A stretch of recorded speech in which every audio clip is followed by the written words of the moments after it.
The scent of roasted garlic and rosemary clung to my skin like a second dress as I carried the wine into the dining room. I remember thinking, as I stepped across the polished oak floor, that the roast had turned out just right this time, tender, the way he liked it. That the table was beautiful, candlelit and symmetrical, the linen napkins folded into cranes, just like the Pinterest post I saved months ago. Every corner of the house shimmered with my effort, from the gleaming baseboards to the carefully fluffed throw pillows.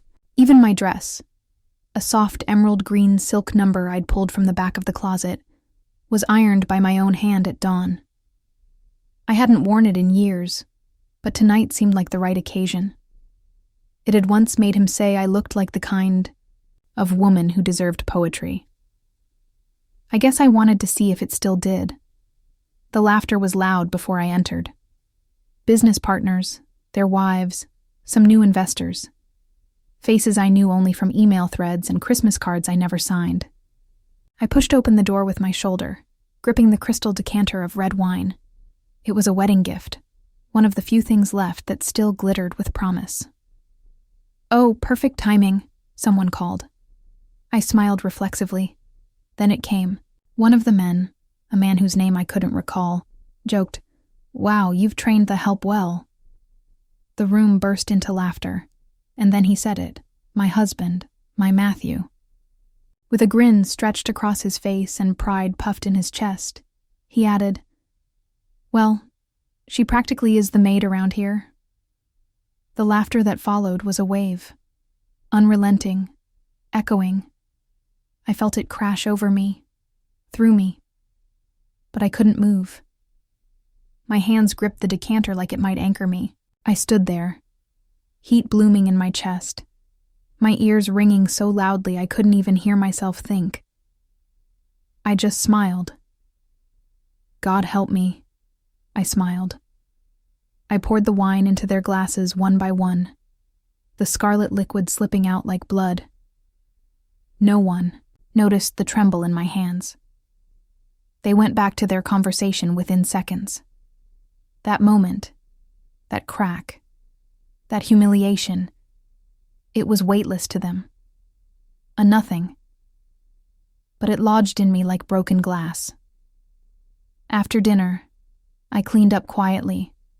Plates, clinking like soft accusations. He barely looked at me, too busy basking in his own success, arms draped over the couch as the men toasted to numbers and wins I had helped him build, silently, invisibly. Later that night, when the house was finally quiet and dark, I stood in the kitchen, still in that emerald dress, barefoot now on the cold tiles. I looked at my reflection in the window. The glass was fogged, but I could see the outline of a woman I didn't recognize. She looked tired, hollowed. Her eyes dulled not from one night, but from years. She didn't look like someone who once dreamed of gallery openings or who used to read poetry in bed, or who used to be touched with reverence. She looked like a housekeeper, a stand-in, a shadow. And yet, I remembered. I remembered the way my fingers used to smell of fixer fluid from hours in the darkroom, the quiet rhythm of pressing the shutter and feeling seen through the lens. I remembered the red scarf he once bought me on a rainy Tuesday just because he missed me. Where had that scarf gone? Where had that man gone? Where had I? I didn't cry. Not then. I just stood there and let the silence wrap around me. The house didn't hum with warmth like it used to. It felt sterile, like it had stopped responding to my touch, like even the walls had grown indifferent. That night, I lay beside him in bed and counted the seconds between his breaths. I noticed the way he turned his back to me, the way he didn't ask if I was okay, the way I didn't expect him to. I stared at the ring on my finger until it blurred into silver light. I realized something terrifying. I had become background, noise in my own life. And suddenly, I didn't want to be quiet anymore. I first saw him across the room at a small photography exhibit downtown, an event for local artists. though it was more for the wine and the hope of being seen. I was clutching my camera like a talisman, my heart fluttering beneath the weight of both nerves and quiet dreams. He spoke with a sharp edge of ambition, eyes gleaming with something fierce, like a man who carried hunger in his bones. I, on the other hand, spoke with a softness that was almost reckless. Heart first, always. Maybe that's what drew him to me, or maybe it was just the way my laughter cut through the stale air, bright and careless. We were both young then, too young to know what would break us, but old enough to believe in forever. I was a freelance photographer, chasing moments of light and shadow, while he was building something bigger than either of us. He called me his muse at first, his inspiration, the one who made him believe he could have it all. And, for a time, we were two dreamers entwined, but dreams don't pay rent, not really. The early years were a tangle of hope and desperation. When his startup stumbled and funds ran low, I shelved my camera and took on cleaning jobs. Small gigs, temporary, we said. Just for now. The phrase echoed in my mind for years, an unspoken promise that faded with every mop I pushed across cold floors. I kept telling myself it was temporary, that soon he'd break through and I'd pick up my camera again. But soon, my world shrank. His world grew. His office filled with suits and deals, while my photographs gathered dust beneath layers of forgotten paper. I stopped introducing myself as an artist. When friends asked, I smiled and said, "I'm helping him right now." But what I meant was I was invisible, folding myself smaller and smaller so he could grow bigger and brighter. His words changed too. The warm introductions to clients became curt nods in hallways. "This is my rock," he'd say once, with a protective pride that felt like a shield. Then, later, "My wife," as if that alone was enough to describe a person. Eventually, he stopped naming me at all, as if I had become part of the furniture background noise in his symphony. I missed my shoots. I missed the rush of capturing something real, something beautiful, before it slipped away. But when I reached for my camera, it felt foreign, like a stranger's hand holding mine. Our bedroom became a quiet battlefield, the silence between us growing heavier than any argument. I lay awake listening to the steady rhythm of his breath, counting the miles between us. People noticed. My sister called, voice tight with worry. "You're disappearing," she said. My college friends stopped inviting me to shows, whispering about how he'd changed me. "He's not the same," they warned, but I defended him. I told myself it was stress, a rough patch, just a phase we'd outgrow. Every year I lost a little more. My clothes softened from bold colors to muted grays. My voice dropped to a whisper, and my dreams dimmed like a candle left to flicker out. The woman who once saw beauty everywhere, who chased light through lenses, was now a shadow I barely recognized. I caught glimpses of her in the mirror, eyes dulled, shoulders slumped, a smile forced and brittle. One night, I touched the ring on my finger, the silver band, smooth and cold, and wondered if it still meant anything. Was it a symbol of love, or a chain keeping me tethered to a life that no longer felt like mine? The slow erosion of us had become a quiet storm, relentless and unseen. I was still there, physically, cleaning, cooking, standing by his side. But inside, I was unraveling, thread by thread, losing the woman I once was. The party had finally drained out of the house like smoke slipping through a cracked window, loose, scattered, and thick with the remnants of noise. The laughter and clinking glasses no longer bounced off the walls. The guests had gone, one by one, carried away by the steady drone of cars pulling away and the faint slam of doors shutting behind them. I stood in the center of the living room, surrounded by overturned chairs, sticky spots on the floor, and a sprawl of forgotten napkins, their paper edges curled like wilted petals. The smell of spilled wine hung in the air, mingled with the faint trace of burnt garlic from the kitchen. I could taste the dryness in my throat, a bitter echo of the hours I'd spent serving and smiling. He was on the phone in the den, his voice loud and sharp with laughter. I caught the word "maid" like a slap, slicing through the quiet. I froze. It wasn't the first time he'd called me that behind my back, but hearing it, so casually, so cruelly, made my heart twist in a way I hadn't felt before. "Unpaid help with no ambition," he said mockingly, his tone full of amusement. The laughter on the other end of the line followed, an echo chamber of my own humiliation. I didn't move. I just slipped out of the chaos into the pantry, the one place the house didn't feel like it was watching me. The wooden door clicked softly behind me, sealing me into a small, dark room lined with shelves that groaned under the weight of canned beans, dusty bottles, and forgotten recipe books. I sank down between the shelves, my back pressing against the cold wall. The floor was hard, unforgiving. I wrapped my arms around my knees and let the tears come, the sobs shaking through me like tiny earthquakes. My throat burned raw, every swallow like sandpaper, but I couldn't stop. Not tonight.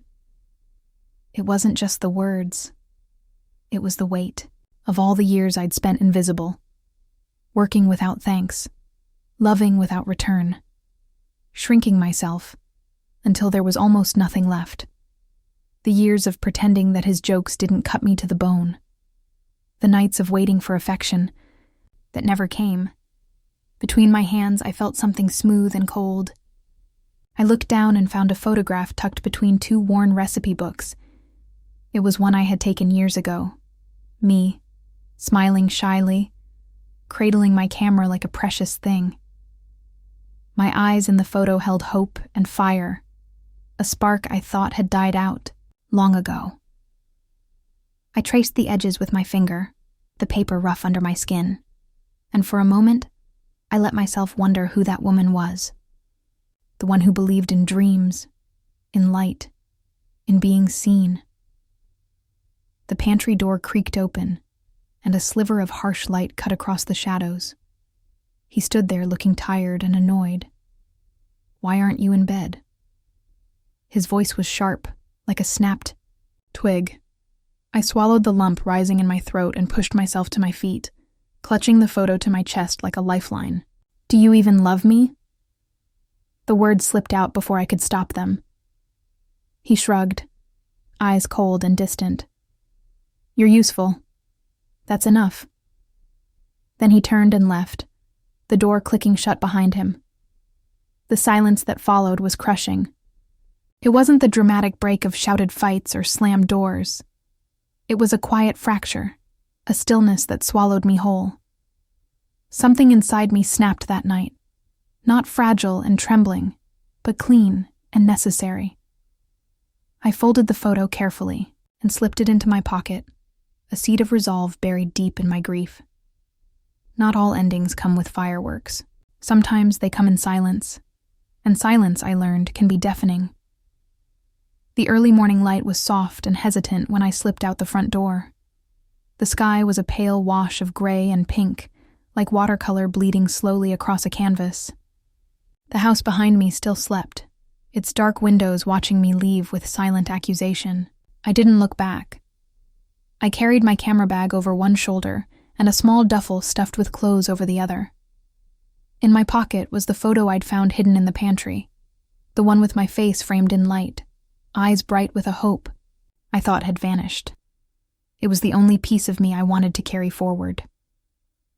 The road to the coast was long and quiet, winding through sleepy towns and wind-bent trees. When I arrived at the guest house, my sister's old retreat, left untouched. For years, it felt like a secret waiting to be discovered. The paint peeled from the weathered siding, and the wooden floors creaked underfoot. But there was a life here that felt different from the hollow luxury I'd left behind. No Wi-Fi, no buzzing phones, no endless scrolling through a world that didn't care about me. Just the ocean breeze carrying the salt and the sound of gulls crying overhead. The first days were a slow unraveling of myself. I woke with the sun, letting its warmth spill through the thin curtains, and walked the beach, alone, watching the tides come and go like breaths of the earth. I photographed driftwood and seaweed tangled in patterns only the shore could understand, broken things that still belonged somewhere. The camera felt strange at first, like a stranger's hand in mine. But with every click, I remembered. The way the lens could catch light hiding in shadows, the way a single frame could hold a whole story. Locals began to notice. Mrs. Grayson, the retired schoolteacher down the lane, offered to pay me for a portrait of her grandkids. A single mother named Elise asked if I could take a family photo to send to her deployed husband. Small favors, small trust, but each one chipped away at the silence I'd wrapped around my heart. I didn't speak of him, the man who called me, Maid who never saw the woman I once was, not yet. The camera became my voice, a way to speak without words. Each photograph was a line of poetry, a whisper of who I had been and who I might still become. One evening, I sat on the porch, the photo from the pantry resting on my lap. The sea wind tousled my hair, and the sky was set aflame with sunset. I traced the edges of my own face, the girl I'd thought was lost. Maybe she wasn't gone after all. Months had folded into each other like pages in a book I barely recognized. The woman who once lived beneath the weight of his words, the wife who cleaned, who whispered apologies, who hid behind the polished surface of our home, was fading. Out of the ashes, something quieter, fiercer, was rising. I wasn't the maid anymore. I was someone else. Someone who held a camera, who framed light and shadow the way she wanted, who built a modest business from scratch with trembling hands and steady hope. My name was no longer just a footnote beside his, no longer tied to his success or failure. I was an artist. The small studio I rented on the edge of town smelled of fresh paint and old wood, sunlight filtering through dusty windows, casting prisms across scattered lenses and stacks of prints. It was imperfect, but it was mine. Every morning, I walked through the door and felt a pulse beneath my skin, a quiet promise that this time I was holding the shutter, choosing what to capture. Word spread. Not as a wife, not as a shadow, but as someone who saw the world differently. Someone who caught moments others missed. A photographer. So when the invitation arrived, a sleek envelope embossed with gold, asking me to photograph a charity gala at the city's grandest hotel, my heart caught in a moment of hesitation. The event was upscale, a night of glittering gowns and champagne flutes, a far cry from my usual intimate portraits and sunlit landscapes. The organizer's voice on the phone was warm, insistent. We want someone authentic, someone who sees the real story. I told myself I was ready. I told myself I deserved this chance. On the night of the gala, I dressed carefully, choosing a simple black dress that hugged my silhouette just enough to remind me I was alive, still here. The perfume I wore was a gift from my sister, a soft jasmine scent that smelled like beginnings. It clung to my skin as I stepped through the grand doors, past the marble pillars and glistening chandeliers, into a world of elegance and carefully curated smiles. I moved through the crowd with my camera, capturing stolen laughter, whispered conversations, hands brushing over glasses. The clicks of my shutter echoed in my ears, a steady beat beneath the hum of music and applause. And then I saw him, not across the room, but close, leaning against the bar, deep in conversation with a man I didn't know. The stranger's face was sharp, his smile practiced, the kind of polished charm used to sell deals and futures. The moment the man turned, our eyes met. Recognition flickered like a spark in his gaze, and for a second, the world slowed. He blinked, his smile faltering, replaced by something less sure. Shock, discomfort, maybe both. "Didn't know you were still around," he said, voice low, an awkward smile twisting his lips.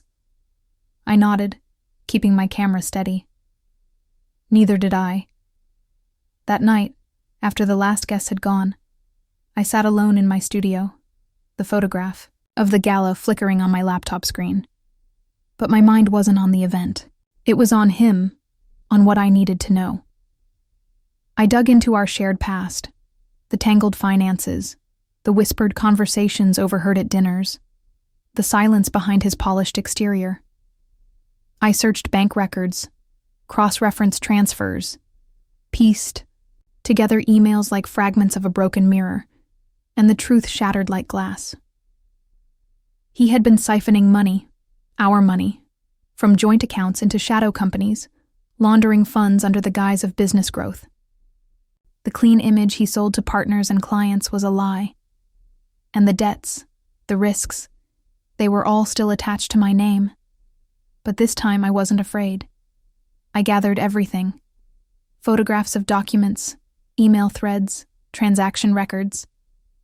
Each file was a thread I held firmly in my hands, weaving a safety net for myself. I wasn't collecting weapons for revenge. Not yet. I was building armor. The ring he gave me lay on my desk, a cold circle of silver that once symbolized forever, now a reminder of chains broken.